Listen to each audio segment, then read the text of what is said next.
Sem 46-letna učiteljica razrednega pouka. Moja zgodba se začne lani decembra, ko sem dobila novega pacienta. Moja zgodba se začne bolj ali manj takrat, ko mi je Julija pomagala, ker sem v življenju imela kaos. Mislim, da je bilo enkrat lani novembra, ko sem me povabila, ker sem res potrebovala nujno pomoč.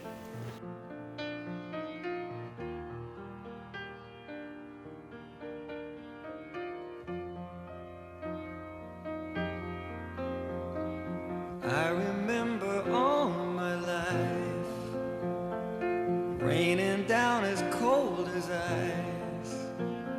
Shadows of a man, a face through a window, crying in the night. The night goes into morning, just another day. Happy people pass my way.